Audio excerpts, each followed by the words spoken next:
Welcome back, guys, to Small Talk on Head-to-Head Fantasy Basketball. Today, you're joined by two hosts. My name is Alan. My name is Anson. Today we're going to be reviewing ESPN's 2024 head-to-head rankings. Last time we did our review, they made some changes, some updates, some questionable ones. So we're going to review and let you guys know. Yep. So let's get started really quick. We obviously have Nikola Jokic first, right? Not much to say about this. Been able to play almost every single game. Really efficient, right? Not a lot of turnovers. Does steals and blocks really well. I mean, is there anything else you have to add for Nikola Jokic? Yeah, it should be consensus number one just because he's been proven to be the best. Like it says in the description, fantasy MVP for the last 3 seasons and almost never gets hurt. So should be your number one pick, in my opinion. Yep, followed by Giannis. I just want to bring your attention really quick. If you look at Giannis's stats, he's gonna average 41 points this season by ESPN projection. Wait, I'm kind of So confused. what do you think about that, Anson? He's gonna average Wait, wait, wait, 41 wait, points. wait, wait. I didn't even notice that until you brought it up. Yeah, go ahead. I don't think anyone's done that since Will Chamberlain. So Don't worry, Giannis is different. wait. These aren't like per 48, right? What's going on? Yeah, it's 41 points per game, is what they're saying.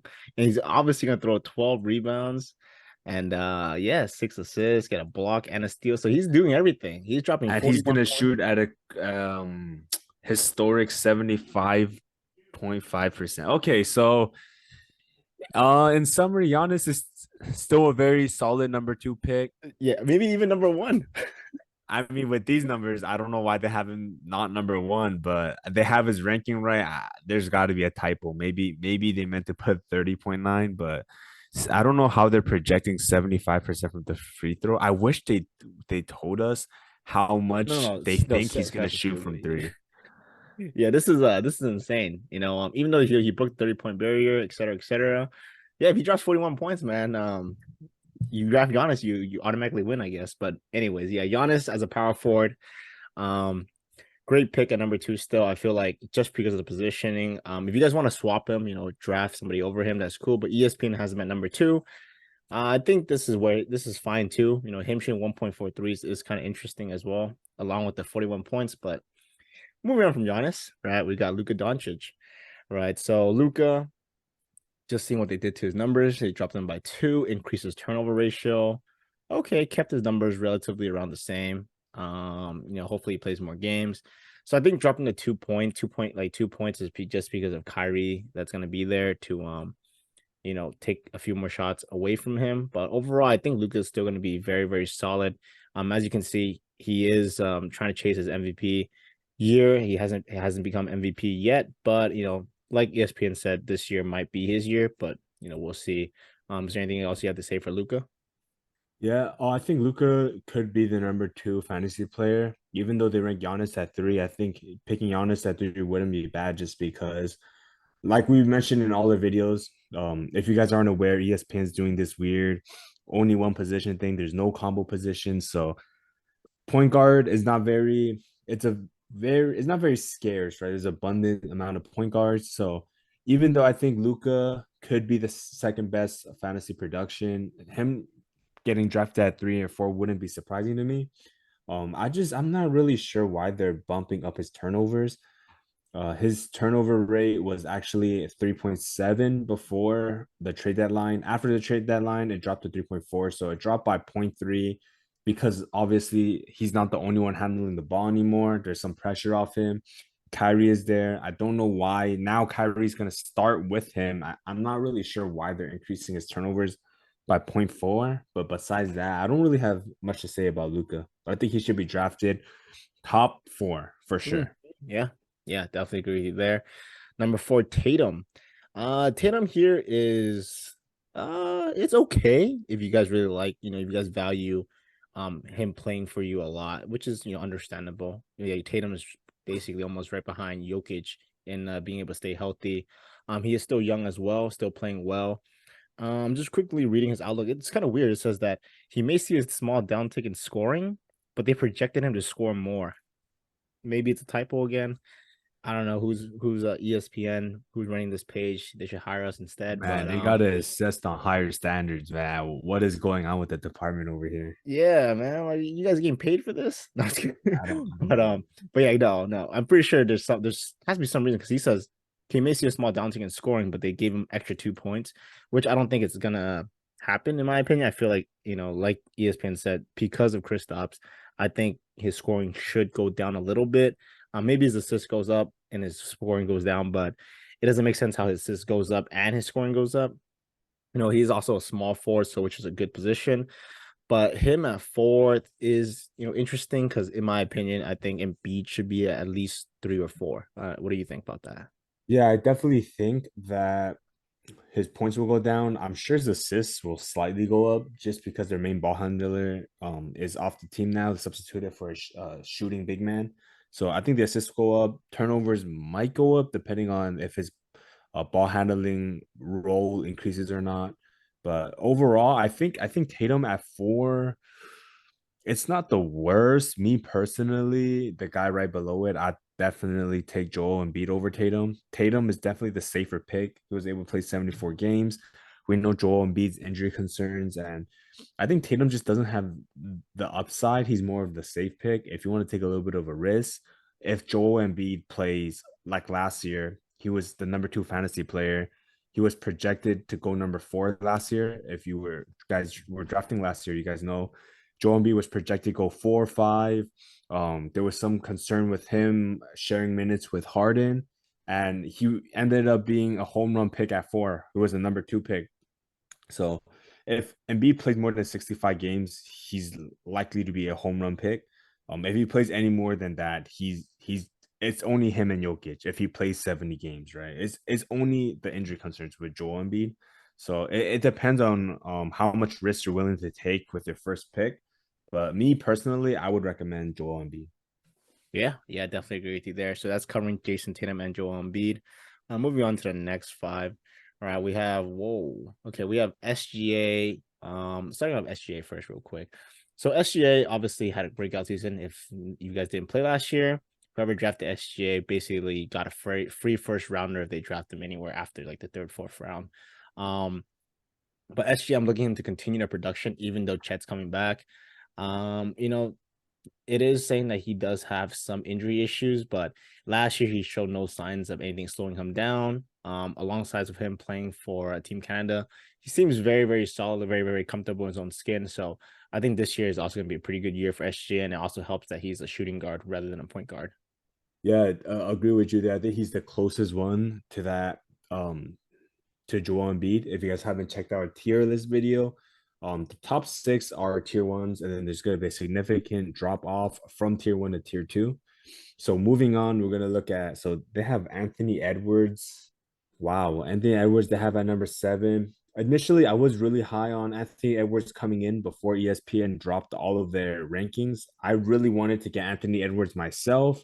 I was planning to get him anywhere from 18 to 25, to be honest. I was not, even thinking about getting him in the first round. So it's very interesting how they're maybe his Team USA play played a big part. I'm seeing they're talking about it in their description, talk about Team USA, but with Carl Anthony Towns in the roster as well, even if Edwards makes drastic improvements, it's going to be really hard for him to jump, all the way to the 7th best player in fantasy.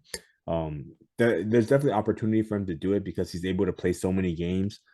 He was able to rank really high last year, only averaged 41 fantasy points per game, but he was able to be the 7th best fantasy player off playing games. So if he's able to stay healthy and improve, he could definitely be worth the 7th pick. What do you think? I mean, even if he plays every single game, I think 7 here is very, very high for Anthony. I mean, they're projecting him to do 29 points, and they're comparing him in the playoffs. Playing 32 points, 5 assists, 5 rebounds, three a game, 2 blocks, and almost 2 steals per game. Dude, these numbers are like MVP numbers in my opinion, and for him to kind of play around that number is to basically sustain this high level of play is I don't want to say impossible, but it's unlikely. How about that? Cat came back now there's obviously he's sharing the ball with some other players, but man, if he's able to play, 79, 80 games, just and if he's able to drop 29 points, I just don't really see that happening. But if he does, then yeah, he deserves to be seventh here, in my opinion. Um, I want to add one more thing for Anthony Edwards. It's just even if he does do these numbers, like you said, I agree with you. I still don't think he should be seven. I could see him eventually end up seven just because of games played. But if he puts up these numbers, right? If we just make a quick comparison, Donovan Mitchell, um, put up 28 points per game, 4 assists, 4 rebounds. However, he was able to shoot much more efficiently, 48% from the field. He shoots better from three. So it's about the same, more efficient, but the numbers slightly just 1.5 less rebounds and one more point. He was the 16th best on average. So if you throw in a little bit more for points, and then balance out the efficiency, you're looking at maybe 13 to 16 range in my personal opinion. So I think seven's a bit high. If he does slide to around the 15 range, I think you can consider Edwards. But if your league is just drafting off these rankings, I would definitely fade Edwards at seven. Yeah, yeah. I think if someone grabs Edwards at seven, it's another player sliding to you. So, Anthony Edwards at seven, like Anson said already, it's kind of hot, but we'll move on from Edwards for now because we don't know how he's gonna play out this season. But moving on, we got Tyrese Haliburton at eight. So, Tyrese is one of those players that I feel is continuously gonna get better and better, right? I mean, last year easily he was a like ESPN said, top 10 fantasy hoop producer, right? And then averaged 20 and 10, right? Obviously his assist to turnover ratio was about 4.15. This year, they're projecting him to play more games, but shoot less, score less, do less assists, maybe get more rebounds somehow. Um, I don't know. Maybe I really think he can solidify himself as one of the top point guards in the league at the moment. It doesn't help that he is also a point guard. Like Anson said earlier, point guards are very abundant. So, if you want to get Tyrese Haliburton at eight, which is very solid, I think you can pick him up around like I'll say like 8 to 12 if it slides to you, 8 to 10 even. Just be aware that if you grab another point, let's say you get Luca, and then if you play at a smaller league, you have a chance to get Tyrese. I don't think you should get double point guards so early. But yeah, what do you think about Tyrese here? Yeah, so I think they're really under projecting Tyrese. I think if you have a chance between him and Edwards, I definitely take Tyrese Haliburton.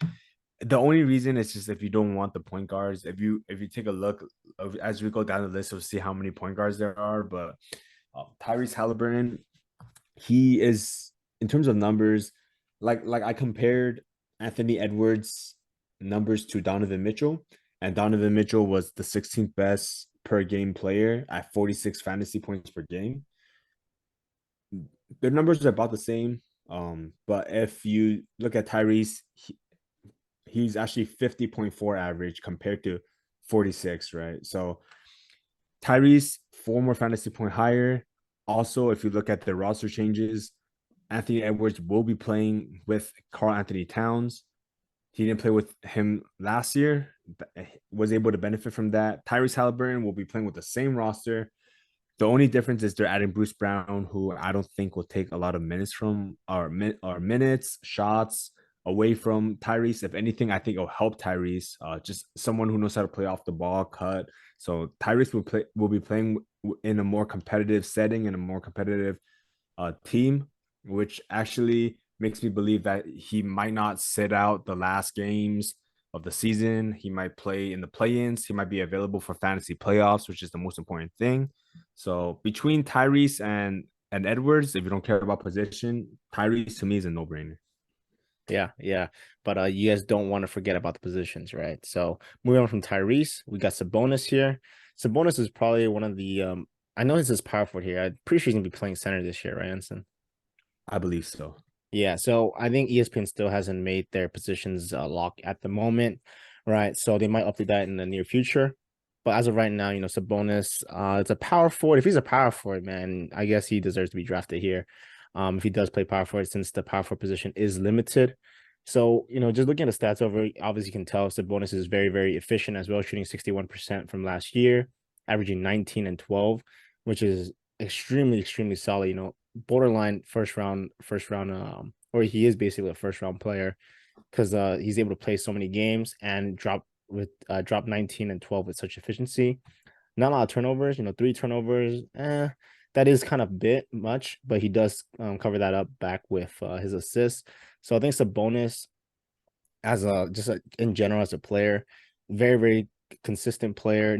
I'm not gonna expect him to drop, like break out against like if you had to pick him and compare him to like another center, I guess like Joel Embiid. Joel Embiid is one of those like number one options. Sabonis is more of a quieter player. Like he's not as flashy. He does things by the book. So I don't want to say he's a boring player, but that's what people describe him as, a boring player. But he's very efficient, as you can see. So getting him here at 9, I think it's a solid pick if he's a power forward. Yeah, I don't think he'll play power forward. I'm checking their Kings depth. He's definitely not going to play power forward. I don't think they're going to start Alex Len or Nerlens Noel. So they're definitely going to start Keegan Murray at power forward. So it's safe to say Domantas Sabonis will play center next year. I'm not sure if they're going to update it quickly or they're going to do it after like 2 or 3 weeks into the season. We saw last year Karl Anthony Towns wasn't power forward eligible until 2 or 3 weeks into the season. He was still a center, only center eligible. So we'll have to see with Sabonis, but I'm sure after at least a month into the season, Domantas Sabonis will be a center. With Sabonis, as Alan said, very boring pick. However, you're getting very good production if you look at his ability to play a lot of games. He was the fourth best fantasy player last year just because he played 79 games. Fourth best in totals. If you look at his averages, 47.1, which puts him at 15th, which is not too far off 9 and 15 is not too far in my opinion. I think you definitely value averages over total because um whenever a player misses, you could always replace him. It's not a complete zero. You can kind of mess around with the cycling players. You can keep someone who's hurt on the bench until the very last minute and cycle in a few players to get more points for you. So I definitely prefer to go off averages. Unless it's someone like Anthony Davis, then you would have to kind of skew their rankings a little bit back. But I usually prefer averages. However, if you just want to like your first pick to be very safe, I think Sabonis. I mean, he was the fourth best player. There's not much to be said there. Yeah, most definitely. Well said by Anson there.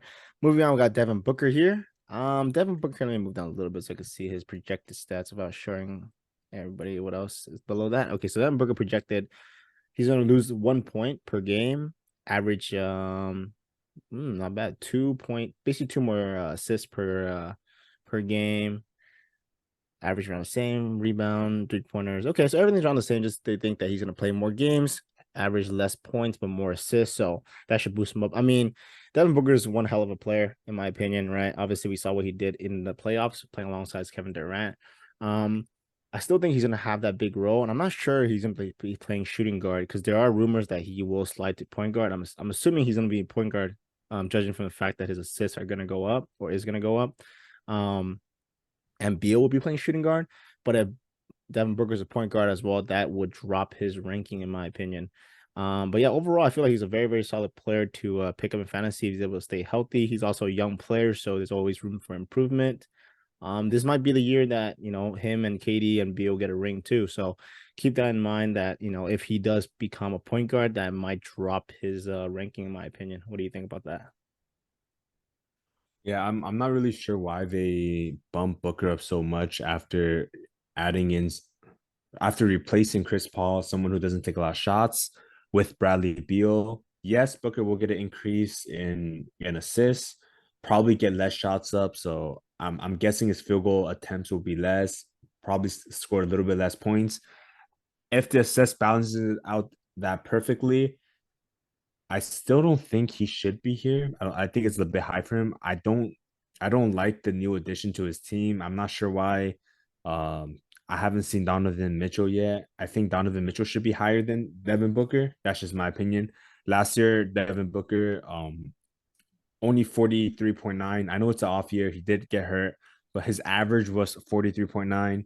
It did increase after playing with Kevin Durant to 45, but Donovan Mitchell was 46 last year, and then after the trade deadline, 49 fantasy points per game. So just straight numbers, and the fact that Devin Booker, in my opinion, is in a less desirable fantasy position. I think, I really think if I were to pick between the two, I would go Donovan Mitchell. I think Booker is somewhere in the 15 to 20-ish range. Mm. Yeah, I definitely agree with you. I think Mitchell should be higher than Booker, but Booker cracking top 10 is interesting, but not a crazy take. He might have a breakout year playing alongside Kevin Durant, but in my opinion, I think Mitchell should still be higher than him. Moving on from Denver, we'll see the next five, and then Damian Lillard. They moved Oh, Dame a wow, lot they bumped higher. him up. Oh, Trey Young's another guy that I would Mm-hmm. probably take over Booker straight up. Okay, let's stop right here. Okay, so we see Mitchell now. So as you can see, we have almost 4 point guards here, 5 guards here. So once when Anson said there's a lot more abundance of point guards, he was not kidding. Okay, so starting with Damian Lillard. So we obviously had that big blockbuster trade. Damian Lillard going to the Bucks, right? In basically trading off for Drew and Grayson Allen.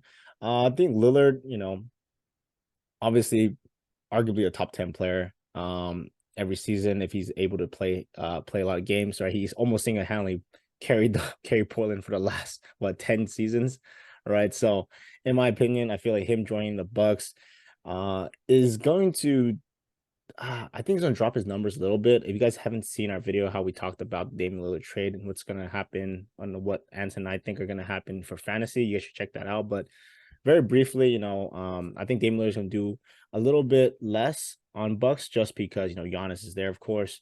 He doesn't have to be the number one player at the moment, but I feel like his usage there will still be very, very high compared to Giannis. So I think both of them are gonna take in my opinion, I think jumps. I think they both benefit off each other if they're able to figure something out very quickly. And I think Dame and Giannis, they don't really obstruct each other when they play. Giannis likes to play the inside. Dame likes to shoot threes. So I think both of them can play really well. And then we'll see how they play out in the first few games of the season. Yeah, so I think for this video title, we should probably say like, what do you think the title should be like? ESPN, why is ESPN dog shit? Yeah, basically, man. I was gonna say So like, yeah, I don't really understand why they would bump Dame up 8 slots higher if he's playing with Giannis, he's playing on a better team. There was no one in Portland to take the ball away from him. Um, Scoot Henderson wasn't there, and then now Dame's gonna be sharing the ball with Chris Middleton. He's gonna be sharing with Bobby Portis, Brooke Lopez, obviously Giannis. So his points are gonna drop. They're dropping his points, assists basically the same, and somehow he's shooting less. He's shooting less percentage from the field, and they're bumping him up by 8. Now, I think he should definitely. I think 11 is more reasonable than 19. If you didn't see our initial reaction to their initial list, right? They dropped a list a couple weeks ago. 1 week ago, we reacted to it. Damian Lillard was number 19 when he wasn't traded yet. So now that he's traded, they bumped up him to 11, which is more reasonable. I just don't understand what's the reasoning behind them. Even having them at 19 at first place, right? Why is he getting bumped up? I'm not sure, but I think drafting Dame anywhere from 8 to 12 is pretty reasonable for Dame. mm, yeah, just make sure like Anton said, he is a point guard, and there's a lot more point guards in there. So if you're able to get like Tyrese early, and somehow you get Dame falls to you, maybe look for someone else besides Dame. But if Dame is the best pick for you there, you could grab Dame. You just have to be more careful for your picks later on. But yeah, Dame at 11, very interesting, very interesting. But yeah, let's move on to Trey Young. So Trae Young at 12, another point guard, if you guys can see. Looking at his stats, what they projected him to do, almost identical stats, maybe zero point 0.1 more rebound, zero point 0.2 more threes. They think his efficiency is still going to be low, which I doubt. I don't think his efficiency is going to be 42%, basically 43%. I think, obviously, just like the outlook said, he struggled last year with his percentages since his rookie season. So I don't think he's going to have that this year coming in. So I do project Trey a little higher than what he did last year. But at 12 is still kind of kind of high in my opinion. I would think he would be maybe like 3 or 4 slots lower. Um, but I feel like him at 12 for ESPN is fine. Just because the reasoning is always kind of vague. I don't really know how they reason it, but maybe because he played 76 games or 73 games last year. So, if that is one part of it, then yeah, he deserves to be 12. He's able to play 73 games, put up very, very efficient numbers, very, very nice numbers. In my bad, very nice numbers. So if he's able to keep this up, I think he's definitely, top 15 player easily.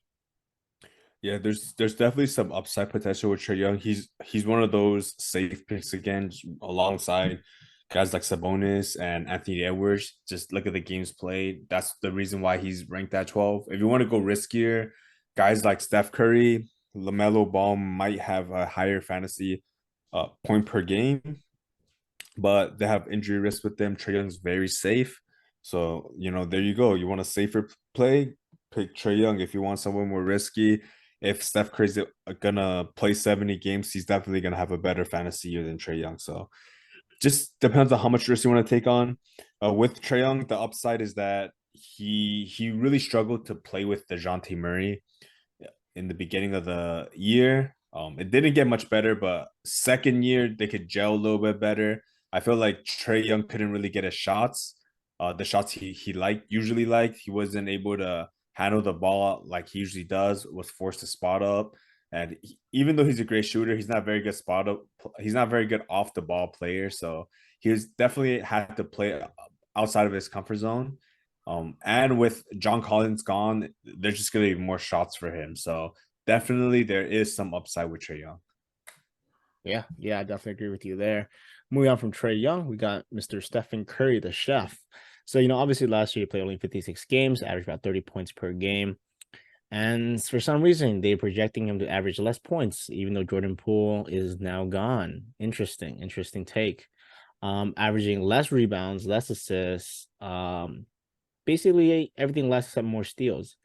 Uh I mean, in my opinion, Anson already said it. If Steph Curry plays 70 games, he's not going to drop 28 points per game. I think he's going to drop near the 30 or even 30 points per game this season. Just the fact that Chris Paul is there, he can be more facilitator, more of a playmaker. And that also means that Steph Curry might be a shooting guard. So if he's a shooting guard, that should boost his rankings up, in my opinion. Yeah, agree with everything you said about Curry. Just he's getting old, so he might miss more games, only 55 games played. But if he plays 70 games, he's gonna crush this 13th rank, right? All right, so Donovan Mitchell kind of talked about him a little bit with the whole Anthony Edwards comparing his numbers. They do have him dropping a little bit, which is fine. His roster didn't change really that much, so coming in with the same roster, if Mobley gets significantly better or Garland, then maybe his numbers drop. But I think it's fine to draft him around right here. Yeah, I definitely agree with you there. And at number 15, another point guard, LaMelo Ball. So obviously LaMelo Ball had a tough season last year. Only played 36 games, due to injuries. But when he is on the court, we saw what he's able to do. I think he produces at near above a 45 fantasy points per game level. So, as long as he's able to stay healthy, I feel like his ranking should be a lot higher just because he does a lot of everything. Like he grabs rebound, grabs assists, he steals, right? He even blocks. So overall, I feel like he is getting himself more familiarized with the NBA level talent, and he's obviously going to be improving as a player. So I think there should be more upside than downside in Lamelo Ball. I mean, obviously the big downside is that he is struggling to stay healthy, right? Which is a very very tough look for him at such a young age. But I mean, I feel like injuries happen to all players. Lamelo's especially one of those players that have bad luck. But overall, if he's able to play 70 games, I think he can be a lot higher than rank 15, in my opinion.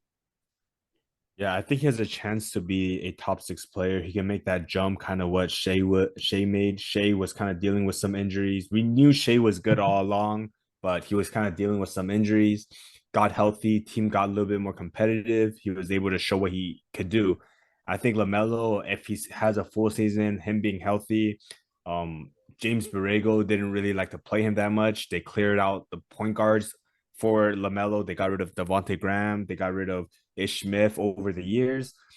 Now, Kelly Oubre, who averaged 20 points per game, went to 76ers recently. So there's going to be a lot of shots on the table. LaMelo's really gonna have a chance to display everything he's got. He could make that Shea jump and be a top 6 or 7 player.